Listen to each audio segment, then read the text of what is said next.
창세기 말씀을 계속해서 보고 있습니다. 창세기는 50장까지 있는데 내용상 크게 두 부분으로 나눌 수 있다고 말씀드렸죠. 1장에서 11장까지가 네 가지 큰 사건, 창조, 타락, 홍수 심판, 문구분산, 그리고 12장에서 50장까지는 네 명의 인물, 아브라함, 이삭, 야곱, 요셉, 한 명을 더 들자면 유다라고 말씀을 드렸습니다. 그러니까 제 3주째 그 네 명의 인물 중에서 아브라함을 보고 있습니다. 아브라함은 믿음의 조상이라고 우리가 알고 있는 사람이죠. 우리 기독교뿐만 아니라 이슬람교도, 유대교도 자기들의 믿음의 조상이 아브라함이다 그렇게 이야기를 하고 있습니다. 그래서 단순하게 아브라함의 하이라이트 부분이라고 할 수 있는 100세에 자기의 외아들을 하나님께 드리려고 했다 이것만 볼 것이 아니라 전 생애를 걸쳐서 잘 살펴보시면 좋겠습니다. 아브라함은 75세에 하나님의 부르심을 받았을 때 적극적으로 순종해서 고향과 친척과 아비 집을 떠나서 가나안 땅으로 가게 되죠. 그리고 조카 롯과 헤어진 이후에도 롯이 적에게 사로잡혀갔다 그런 소식을 듣고는 집에서 훈련시킨 사람을 이끌고 가서 적을 쳐 부수고 모든 사람이며 물품을 다시 되찾아오는 모습을 우리가 지난주에 살펴봤죠. 그리고 전쟁에 가서 이기고 돌아오다가 하나님의 제사장인 멜기세덱에게 축복을 받고 감사해서 전리품의 10분의 1을 드린 장면도 우리가 살펴보았습니다. 오늘은 그 후에 하나님께서 이 아브라함에게 찾아오셔서 약속을 하시는 장면입니다. 오늘 우리가 읽은 말씀 15장 1절을 보겠습니다. 이후에, 여기서 이후라는 것은 아브라함이 사로잡혀갔던 그 조카 롯과 모든 재물을 되찾아온 이후라고 말하겠죠. 여호와의 말씀이 환상 중에 아브라함에게 임하여 이르시되 아브라함아 두려워하지 말라. 나는 내 방패요 너의 지극히 큰 상급이니라. 하나님이 말씀이 환상 중에라는 것은 우리가 각성되지 않은 몽롱한 그런 상태에 있을 때 아브라함에게 임하신 것입니다. 그러면서 하신 말씀이 아브라함아 두려워하지 말라. 왜 두려워하지 말라고 합니까?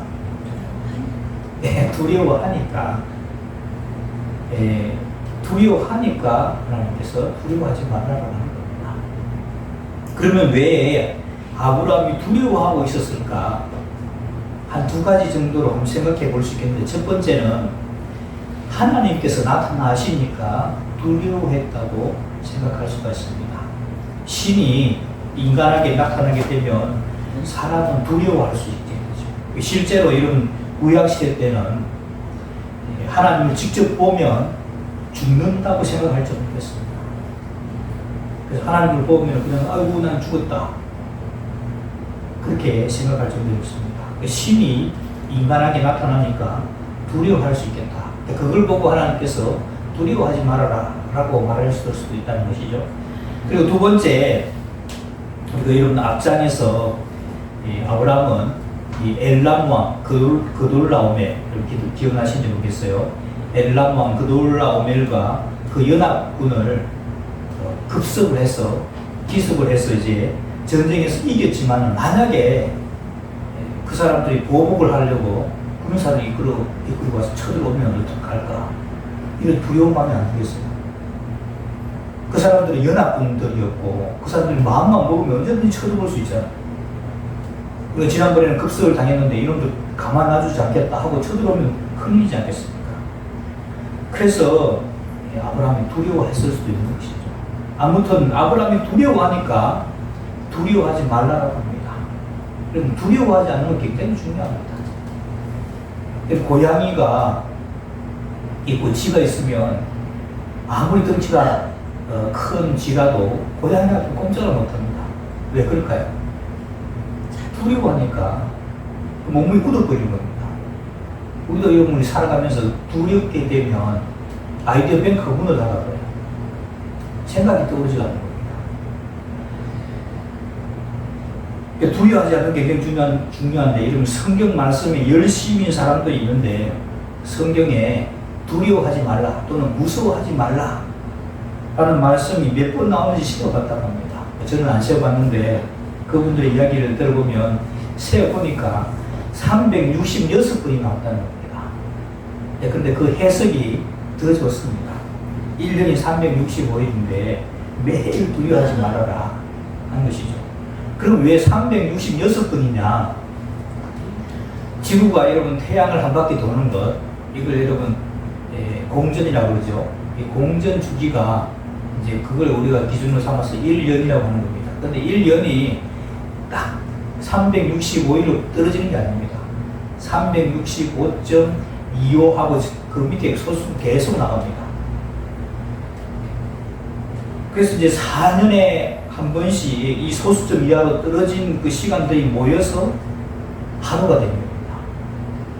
4년에 한 번씩 2월달이 며칠 돼요? 28일이 있다가 29일이 되는 거죠. 4년에 한 번씩 그게 돌아오는 겁니다. 그게 이제 윤년이라고 그러죠. 4년에 한 번씩은 1년이 365일이 아니고 366일이죠. 하나님께서는 그것을 다 감안하셔서 성경에 366번이나 두려워하지 말아라, 매일 두려워하지 말아라, 그렇게 이제 해석한다는 것입니다. 여러분 그 주보사의 간지 보시면 디모데후서 1장 7절 말씀을 같이 보겠습니다. 디모데후서 1장 7절 말씀, 주보사의 간지 보면 나옵니다. 우리 같이 읽어볼까요? 시작. 하나님이 우리에게 주신 것은 두려워하는 마음이 아니요 오직 능력과 사랑과 절제하는 마음이니. 요한 1서 4장 18절 말씀도 우리 같이 읽어보겠습니다. 시작. 사랑 안에 두려움이 없고 온전한 사랑이 두려움을 내쫓나니 두려움에는 형벌이 있습니다. 두려워하는 자는 사랑 안에서 온전히 이루지 못하느니라. 그래서 두려워하지 않는 것 굉장히 중요하다고 성경은 이야기하는 겁니다. 내가 근데 두려워하고 싶지 않다고 해서 두렵지 않은 게 아니죠. 두려워하지 않아도 될 근거가 있고 거리가 있어야 두려워하지 않게 되는 겁니다. 근데 하나님께서 잘 나오셔서 나는 네 방패다. 그러니 뭐 하지 말아라? 두려워하지 말아라는 것이죠. 그러면서 너의 지극히 또 큰 상급이다, 그렇게 말씀하십니다. 저같이 힘없는 사람이 내가 네 방패가 되어주겠다 해봐야 별 볼일 없겠지만은 전능하신 하나님께서 네 방패가 되어주겠다 하면 힘이 나겠죠. 또 너의 지극히 큰 상급이라고 말씀하는데, 여기 상급이라는 말은 히브리 원어로 사카르라고 하는데 보상 그런 의미입니다. 이 땅에서 우리가 살아갈 때는 제대로 된 보상이 따르지 않을 때가 많이 있습니다. 그럼 제대로 된 보상을 받지 못할 때 뭘 느끼겠어요? 억울하죠. 억울합니다. 노동자로서 열심히 일했는데 일한 그 값을 제대로 쳐주지 못하고 못 받는다. 그러면 억울하겠죠.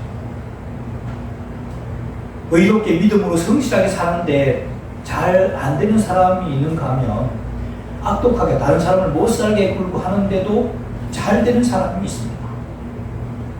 만약 제대로 된 보상이 없이 그런 세상으로 끝이 나버린다면 여러분 얼마나 억울하겠습니까? 우리가 믿음으로 산다고 주일날 빠지지도 않고 하나님께 예배드리면서 믿음으로 살아가는데 이게 다 가짜라고, 그러면 우리가 이러면 얼마나 억울하겠습니까? 그러니까 여러분, 우리가 이 땅을 살아가면서 제일 불행한 게 뭐겠어요? 두려운 거다. 또 억울한 게 아니겠어요? 우리나라는 정말 많이 두려움에 살았습니다.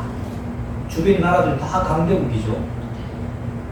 강대국에 둘러싸여 있으면서 외침의 그런 두려움 속에서 떨면서 살아야죠. 요즘에 핵 가지고 위협을 하기도 하고, 또 자기들 이권 때문에 주변에 있는 나라들이 우리 대한민국을 참 힘들게 합니다. 그게 두려웠다는 것이죠. 아브라함은 이런 두려움을 느꼈다는 겁니다. 그래서 이 두려운 것이 없고 억울한 것이 없으면 그래도 살아볼 만한 세상이지 않겠나 이런 생각을 해보는 겁니다.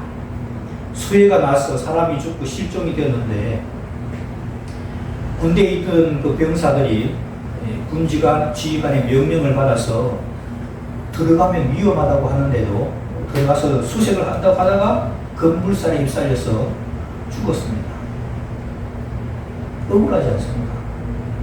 그 군지휘관이 제대로 명령을 내렸으면 들어가지 않았을 것이고 그런 희생이 없었을 텐데 그 명령 받고 본인은 뭐 명령대로 움직이는 사람이니까 그 나가서 죽었으니까 억울하지 않겠어요? 그래서 지금 온 나라가 막 들썩들썩 해서 난리가 나죠. 억울하다는 겁니다. 제가 생각해도 이 땅에서 두려운 것하고 좀 억울한 것 이것만 없다면 정말 살만한 세상이지 않겠나 이런 생각을 해보는 것이죠. 하나님께서 이 아브라함에게 찾아오셔서 내가 너의 방패가 되어주겠다. 그런 두려워하지 말아라. 그러면서 또 하신 말씀, 너의 지극히 큰 보상이 되어주겠다. 제대로 된 보상이 되어주겠다. 억울한 일 당하지 않도록 해주겠다. 이렇게 말씀하시는 겁니다. 그런데 아브라함은 좀 시큰둥합니다. 2절 말씀 보시면 창세기 15장 2절 말씀, 아브라함이 이르되 주 여호와여 무엇을 내게 주시려 하나이까? 나는 자식이 없사오니 나의 상속자는 이 다메섹 사람 엘리에셀입니다. 상 준다고 하니까, 보상을 준다고 하니까 하나님 뭐 나에게 뭘 주시렵니까? 내가 지금 나이가 많은데 하나님이 뭘 주셔도 나는 자식이 없사오니까 물려줄 사람이 없어서 나의 상속자는 나처럼 같이 늙어가는 이 다메섹 사람 엘리에셀입니다. 엘리에셀은 이 아브라함 집에서 일하는 종입니다. 그리고 3절에 아브라함이 또 이르되 주께서 내게 씨를 주지 아니하셨으니 내 집에서 기빈 자가 내 상속자가 될 것입니다. 하나님께서 씨를 안 주시니까 어쩔 수 없이 내 종이 상속자가 되어야 되지 않습니까? 하고 은근히 지금 원망 섞인 말을 하고 있는 거죠. 하나님이 씨를 안 주시니까 뭐 뭘 보상을 주신다 해도 그게 뭐 내 아들에게 안 가고 딴 사람에게 가니까 뭐 무슨 소용이 있습니까? 이런 의미인 겁니다. 그랬더니 하나님께서 확실히 말씀하십니다. 4절 말씀이죠. 여호와의 말씀이 그에게 임하여 이르시되 그 사람이 네 상속자가 아니라 네 몸에서 날 자가 네 상속자가 되리라 하시고, 여러분 이 아브라함의 상속자를 두고 여러분 앞으로 계속 아브라함 이야기를 볼 텐데 상속자의 초점을 맞춰서 한번 생각해 보시면 좋겠습니다. 처음에 여러분 자식이 없으니까 아브라함이 자기 상속자를 누구라고 생각했어요? 자기 조카 롯이라고 생각했습니다. 그래서 데리고 갔던 것이죠. 그런데 이제 목자들하고 다툼이 생기면서 조카 롯하고 헤어지게 되죠. 그러면서 조카 롯은 상속자에서 완전히 제거되는 겁니다. 제거되는 거죠. 근데 이제 그래도 안 주니까 하나님께서 씨를 주셔야 된다. 씨를 안 주시니까 이제 집에서 길린 신실한 종이 내 상속자가 되어야겠네 이렇게 생각했는데 하나님은 아니라 네 몸에서 날 자가 네 상속자가 될 것이다 이렇게 확실히 말씀하신 것입니다.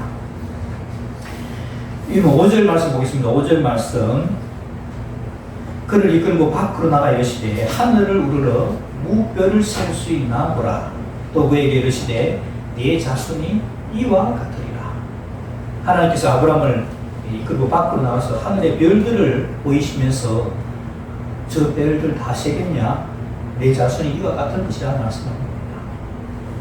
근데 6절 말씀, 아브라함이 여호와를 믿으니 여호와께서 이를 그의 의로 여기시고, 이 아브라함의 놀라운 점이 나옵니다. 아브라함이 여호와의 말씀, 즉 약속을 믿었다는 것입니다. 지금 적어도 아브라함 나이가 75세보다는 많죠. 75세 부름을 받았으니까 적어도 75세의 이 할아버지지만은 내 자손이 하늘의 별들처럼 많아질 것이다. 이 약속한 말씀을 믿었다는 겁니다. 그리고 하나님께서는 그 믿음을 그의 의로 여기셨다는 것이죠. 이것이 바로 그 유명한 여러분 이신칭의라는 겁니다. 이신칭의. 이 칭함을 믿음으로써 칭의 칭함을 얻는 거예요. 의롭다 칭한다는 것이죠. 의롭다 칭한다. 근데 여러분 이게 로마서나 갈라디아서의 주제가 되는 말씀입니다. 그 말씀이 어디에서 나오는 게 소스가 원소스가 아브라함의 이야기에서 나오는 겁니다. 아브라함이 그 말씀을 믿었더니 그걸 하나님께서 의로 여기셨다는 것이죠. 또 말씀하시기를 7절에 그에게 이르시되 나는 이 땅을 내게 주어 소유를 삼게 하려고 너를 갈대아인의 우리에서 이끌어낸 여호와니라. 5절은 여러분 자손에 대한 말씀, 자손이 땅에 하늘의 별들처럼 많게 해주겠다. 7절은 땅에 대한 말씀입니다. 이 땅을 내게 주어라고 되어 있는데 정확하게 하자면 네 자손에게 주어가 더 정확하겠죠. 이 땅을 네 자손에게 주려고 너를 갈대 땅에서 불러낸 것이다. 그랬더니 아브라함이 그 약속에 대한 증표가 있는지 묻습니다. 8절이죠. 그가 이르되 주 여호와여 내가 이 땅을 소유로 받을 것을 무엇으로 알 수 있습니까? 이 땅을 주신다고 했는데 무슨 증표가 있습니까? 그래서 하나님이 약속을 하자고 하십니다. 9절이죠. 여호와께서 그에게 이르시되 나를 위하여 3년 된 암소와 3년 된 암염소와 3년 된 순양과 산비둘기와 집비둘기 새끼를 가져올지니라. 하나님께서 나를 위해서 재물을 준비하라고 말씀하십니다. 3년 된 암소, 그리고 3년 된 암염소, 3년 된 순양, 그리고 산비둘기, 집비둘기 새끼를 가져올 것을 말씀하죠. 아브라함은 하나님께서 말씀하신 재물을 준비를 합니다. 10절에 보시면 아브라함이 그 모든 것을 가져다가 그 중간을 쪼개고 쪼갠 것을 마주 대하여 넣고 그 새는 쪼개지 아니하였으며 솔개가 그 사체 위에 내릴 때는 아브라함이 쫓아더라. 아브라함이 짐승들 암소, 암염소, 순양 이걸 이제 칼로 쪼갰다는, 둘로 나눴다는 거죠. 그 두 덩이가 되게 했다는 겁니다. 원래 여러분 약속을 할 때 재물을 그렇게 반으로 딱 쪼갭니다. 반으로 쪼개면 두 덩이가 됐죠. 그리고 그 사이로 약속의 당사자가 지나갑니다. 그렇게 됐으면 그 두 덩이를 다시 붙여 넣는다고 그 짐승이 살아나겠어요? 못 살아나겠어요? 못 살아나죠. 붙여 넣는다고 회복되는 게 아닙니다. 이렇게 하는 의미를 문과니까 약속을 할 때 하는 겁니다. 지금 약속을 하는데 약속을 안 지킬 경우에는 이 짐승처럼 되어도 좋다 하는 그런 의미를 담고 있는 겁니다. 그래서 여러분 그 짐승을 쫙 잡아서 둘로 딱 나누고 그 사이를 통과하는 거예요. 그리고 이제 새는 쪼개지 않았고 솔개가 이제 그 쪼개놨으니까 사체 위로 막 달라들 수 있죠. 그래서 그 아브라함이 쫓아서 그 손대지 못하도록 그렇게 했다는 겁니다. 그리고 12절 해질 때에 아브라함에게 깊은 잠이 임하고 큰 흑암과 두려움이 그에게 임하였더니 그 시간이 길어지니까 해질 때까지 계속되었는데 아브라함에게 깊은 잠이 임했다는 겁니다. 그리고 큰 어둠과 두려움이 임하게 됩니다. 그러면서 하나님의 말씀이 아브라함에게 임하죠. 13절입니다. 여호와께서 아브라함에게 이르시되 너는 반드시 알라. 네 자손이 이방에서 계기되어 그들을 섬기겠고 그들은 400년 동안 네 자손을 괴롭히니 그들이 섬기는 나라를 내가 징벌할지며 그 후에 네 자손이 큰 재물을 이끌고 나오리라. 하나님께서 말씀하시기를 네 자손이 이방에서 계기되어, 우리가 다 알고 있죠. 그 이방이 어디예요? 애굽입니다. 이집트에서 400년 동안 살게 되는 거죠. 430년 동안이죠, 정확하게. 그래서 400년 동안 그들을 섬길 것이고 그들은 400년 동안 내 자손을 괴롭게 하겠다. 근데 우리가 약속을 아는데 애굽에 들어가서 430년간 살죠. 근데 430년간 다 힘든 시기를 보낸 게 아닙니다. 그 힘든 시기를 보냈을 경우는 여러분 그 이스라엘 백성들보다 먼저 애굽에 보내준 사람이 있었죠. 요셉입니다. 요셉이 애굽의 국무총리로 있으면서 요셉이 국무총리로 있는 동안에는 이스라엘 백성을 편안하게 보냅니다. 아주 좋은 땅에서 삽니다. 정말로 힘들었던 시기는 모세가 태어난 그 어간부터 이제 이스라엘 백성들이 탈출할 때까지 그 어간이 굉장히 힘들었다고 봅니다. 그래서 하나님께서 이 애국 사람들을 징벌 해서 이스라엘 백성들은 그곳에서 430년 만에 큰 재물을 이끌고 애국에서 탈출해 나옵니다. 그 이야기가 출애굽의 기에 나오고 있죠. 그 이야기 지금 400년 뒤의 이야기를 지금 아브라함에게 지금 약속으로 말씀하고 있는 겁니다. 근데 이 부분을 두고 잘못 해석하는 게 두 가지 정도가 있습니다. 뭘 어떻게 잘못 해석하는가 하니까 첫 번째, 이스라엘 백성들이 애굽에 가서 살게 됐는데 그렇게 된 것은 아브라함이 제물을 드릴 때, 제사를 드릴 때 다른 짐승들은 제물들은 다 둘로 쪼갰는데 새는 쪼개지 않아서 제사를 잘못 드려가지고 이스라엘 백성들이 이렇게 어려움을 당하게 된다. 그렇게 해석하는 겁니다. 근데 여러분, 지금 이 레위기 제사법이 아직 확정되지도 않았고 원래 여러분 새는 쪼개지 않는 겁니다. 짐승들은 쪼개는 것인데 새는 쪼갤 것도 별로 없죠. 그래서 새는 그냥 목을 비틀어가지고 피를 흘리도록 그렇게 되어 있고 새는 원래 쪼개지 않는 겁니다. 그게 잘못된 해석이죠. 그리고 두 번째, 아브라함이 제사 드리다 말고 졸았어. 전문이 나와도 그죠? 깊은 이제 막 이 졸음이 왔다 그러는데 졸아서 그 후손들이 400년 동안 종로가 됐다는 겁니다. 그것도 아닙니다.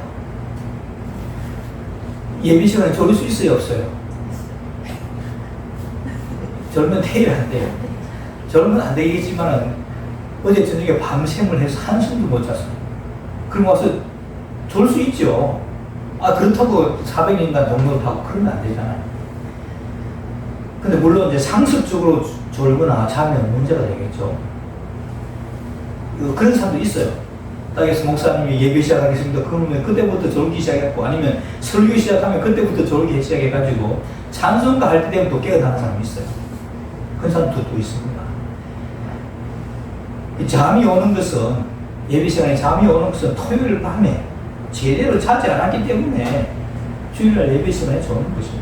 그래서 주일을 준비하는 사람은 그 전날에 충분히 잠을 자고 예배 때 졸지 않도록 해야 합니다. 하지만 그것 때문에 아브라함 자손들이 애국에서 종노릇 한 게 아닙니다. 그것은 하나님의 큰 빅피처, 큰 그림이 있었기 때문입니다.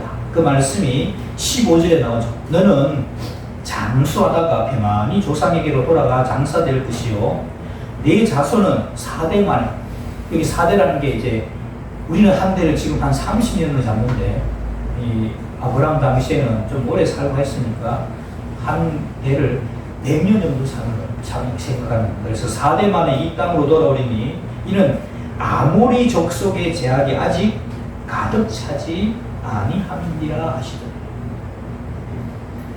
그러니까 이건 4대 만에 돌아올 것을 말씀하시는데 이스라엘 백성들이 애국에서 살게 된 이유가 지금 가나안 원주민들 그 아모리 족속의 제약이 아직 가득 차지 아니했다고 말씀합니다. 이것이 아브라함 당대에 그 땅을 아브라함 자손에게 주지 못하는 주된 이유인 겁니다. 그럼 하나님께서 동서남북을 바라봐라. 네가 보고 있는 이 땅을 너와 네 자손에게 주겠다고 약속을 했죠. 근데 그 땅에 지금 누가 살고 있어요? 이미 가나안의 원주민들이 살고 있는 겁니다. 주겠다고 했으면은 그 사람 다 쫓아내고 그 땅을 줘야 되잖아요. 그럼 만약 쫓아낸다면 먼저 살고 있던 사람들이 억울하겠어요? 억울하지 않겠어요? 억울하죠. 하나님이면 답니까? 우리 먼저 살고 자리 잡고 있는데 우리 쫓아내면 어떡해요? 또 우리 죽이면 어떡해요? 이렇게 할 수 있는 겁니다. 그래서 하나님이라도 아무리 하나님이라도 그렇게 할 수는 없는 겁니다. 만약 그렇게 해버리면 공의의 하나님에 맞지 않는 것이죠. 그래서 가만히 내버려 둘 거예요. 언제까지? 그 가난한 원주민들의 제약이 가득 찰 때까지. 그러면 여러분, 하나님께서 우리에게 은혜를 안 주시고 가만히 내버려 둬버리면 우리는 어쩔 수 없이 타락한 자손들이기 때문에 가만히 내버려 둬버리면은 점점 타락해서 하나님께서 심판해도 될 만큼이 되어버린 겁니다. 그때가 언제였어요? 여호수아를 통해서 가나안 땅에 들어올 때입니다. 그러니까 이건 이 아브라함의 아들이 이삭이고 이삭의 아들이 야곱. 야곱이 그 가족들 다 이끌고 애굽에 들어가서 살죠. 애굽에서 430년간 지나니까 막 민족이 그 아브라함 때는 뭐 그 밑에 수학까지 다 해봐야 1000명 남짓 됐을까 말까 했는데 아브라함의 자손들이 430년간 있으면서 남자만 60만이 넘는 엄청난 많은 사람을 쌀을 통에 흘린 겁니다. 그렇게 될 동안에 가나안 원주민들은 지금 어떻게 됐어요? 가나안이 내버려둬서 죄악의 목금까지 찼다는 겁니다. 그러니까 하나님께서 지금 가나안 원주민들을 다 죽여버려도 하나님 왜 우리를 죽이십니까? 이렇게 말 못할 정도로 죄악이 가득했다는 겁니다. 그래서 그 심판의 도구로 누구를 사용하신 거예요? 이스라엘 백성들을 사용하셔서 가나안 원주민들을 심판하신 겁니다. 그때 심판하면 여호수아가 이제 와서 심판하죠. 그 가나안 원주민들이 하나님 왜 우리를 못 살게 굽니까? 우리를 죽이십니까? 이렇게 말할 수가 없다는 거예요. 왜? 죄악이 가득했기 때문에. 그래서 이 하나님의 육이라는 것인데 하나님이 가만히 내버려 두시는 것, 은혜 안 주시고 가만히 내버려 두면 자연히 멸망하게 됩니다. 여러분들은 가만히 안 내버려 두죠. 주일날 나와서 하나님 말씀 듣게 하고 믿음으로 살도록 옆에 사람이 막 격려도 하고 동료도 하고 목사님 전화도 하고 문자도 보내고 이렇게 해서 믿음으로 살도록 격려를 하는 겁니다. 그런 게 다 은혜입니다. 그렇게 해서 우리가 믿음으로 살 수 있게 하는 것입니다. 17절 해가 져서 어두울 때 연기 나는 화로가 보이며 타는 횃불이 쪼갠 고기 사이로 지나더라. 하나님이 이제 횃불로 이제 임재하시면서 약속 당사자가 쪼갠 고기 사이로 지나가는 그가 뭐라고 그래서 약속한 거 약속이 이제 성립됩니다. 18절 그날에 여호와께서 아브라함과 더불어 언약을 세워 이르시되 내가 이 땅을 애굽 강에서부터 그 큰 강 유브라데까지 내 자손에게 주노니 곧 겐 족속과 그리스 족속과 감몬 족속과 해 족속과 그리스 족속과 르바 족속과 아모리 족속과 가나안 족속과 길가스 족속과 여부스 족속의 땅이니라 하셨더라. 그러니까 아브라함과 하나님 사이에 약속이 이루어졌는데 하나님께서 애굽 강에서부터 애굽 강은 나일강이죠. 애굽 강에서부터 유브라데 강까지 주시겠다는 약속입니다. 이 약속이 실제로 역사 가운데 이루어졌을까요? 안 이루어졌을까요? 네, 이루어졌습니다. 여러분 주보사에 간지 보시면 열왕기상 4장 21절 말씀, 열왕기상 4장 21절 말씀이 같이 읽어볼까요? 시작. 솔로몬이 그 강에서부터 블레셋 사람의 땅에 이르기까지와 애굽 지경에 미치기까지의 모든 나라를 다스림으로 솔로몬이 사는 동안에 그 나라의 조국을 바쳐 섬겼더라. 그와 병행 구절 같은 내용을 담고 있는 구절 역대하 9장 26절을 보겠습니다. 시작. 솔로몬이 유브라데 강에서부터 블레셋 강과 애굽 지경까지의 모든 왕을 다스렸습니다. 그 강을 여러분 역대하에서는 유브라데 강이라고 이야기하고 있죠. 그래서 유브라데 강부터 나일강까지 다 다스렸다. 한 게 그대로 역사 가운데 이루어지게 된 겁니다. 하나님이 약속을 하시고 그 약속하신 것은 수백 년 뒤에, 여러분 지금 아브라함 때 약속하셨잖아요. 그런데 그 약속이 이루어지는 것은 솔로몬 때 이루어진 겁니다. 그래서 수백 년, 몇백 년 뒤에 그게 이루어진 겁니다. 그래서 다윗과 솔로몬 시대 그 약속이 이루어지는데 수백 년 뒤에라도 반드시 성취된 겁니다. 그러니까 저는 성경을 보면서 또 역사를 보면서 놀랐는데 하나님의 말씀은 한 번 말씀하신 것은 수백 년이 지나도 반드시 이루어지고 성취된다는 사실입니다. 따라서 하나님의 약속은요, 저와 여러분들하고 맺은 그 약속도 반드시 이루어질 줄은 없는 겁니다. 왜? 하나님께서는 몇백 년 지나도 우리 사람들은요, 몇백 년 지나면 그 약속을 했는지 안 했는지도 몰라요. 그 하나님께서는 그 약속을 기억하시고 그걸 반드시 이루시는 겁니다. 우리하고 맺은 여러 많은 약속들이 성경에 나오는데 그 약속도 틀림없이 이루실 것이라는 겁니다. 우리 역시 이 약속의 말씀을 부여잡고 그 말씀 위에 믿음의 뿌리를 든든히 세우는 우리 모두가 다 되시기를 주님의 이름으로 축원합니다. 기도하겠습니다. 하나님 아버지, 하나님께서 아브라함을 찾아오셔서 아브라함과 직접 언약을 맺으시는 부분을 살펴보았습니다. 두려워하는 아브라함에게 낭패가 되어 주시겠다고, 또 좀 억울하게 생각하는 아브라함에게 내 보상이 되어 주시겠다고 말씀하시고, 하나님의 약속의 말씀을 부여잡고 믿었던 그 믿음을 하나님께서 의로 여겨주시는 부분도 살펴보았습니다. 우리 역시 약속의 말씀을 부여잡고 믿는 하나님의 사람들 다 되게 하여 주옵소서. 예수님의 이름으로 기도하옵나이다. 아멘.